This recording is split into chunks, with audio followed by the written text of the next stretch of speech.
Tertangkap basah, seorang maling handphone berinisial M tewas dibacok korbannya yang berinisial CS pada kemarin pagi, tepatnya di Kampung Bajaran Pucung, Tapos, Kota Depok, Tribunars.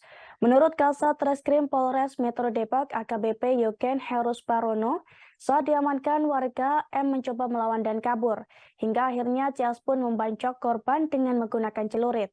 Kronologi lengkapnya akan disampaikan oleh rekan Dwi Putra Kesuma dari tribunjakarta.com. Silakan rekan Dwi. Baik, selamat siang Ariska. Bisa saya jelaskan peristiwa maling handphone tewas dibacok oleh korbannya ini terjadi di Kampung Banjaran Pucung, Kecamatan Tapos, Kota Depok pada Rabu tanggal 15 Maret 2023 kemarin pagi.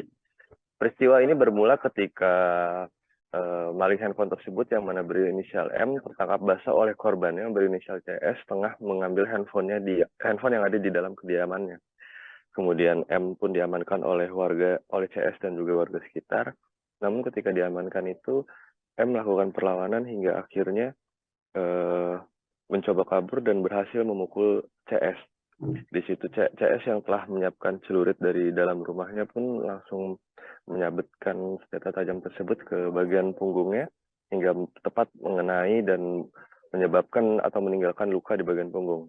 Namun meski dalam kondisi terluka, M sendiri masih tetap melawan hingga akhirnya berhasil kabur melarikan diri dan menyeberangi sebuah aliran kali dan hilang dari kejaran warga.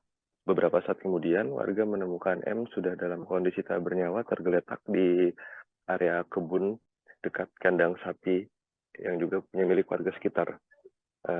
Saat ini kasusnya sendiri ditangani oleh pihak kepolisian. Kasat Reskrim Polres Metro Depok AKBP Yogen Herus Barono mengatakan bahwa pihaknya akan melakukan gelar perkara dan juga melibatkan ahli untuk menetapkan apakah CS bersalah telah menyebabkan M meninggal dunia, namun di balik itu juga didapati fakta bahwa CS membela diri karena handphonenya diambil dan juga ia pun diserang oleh M.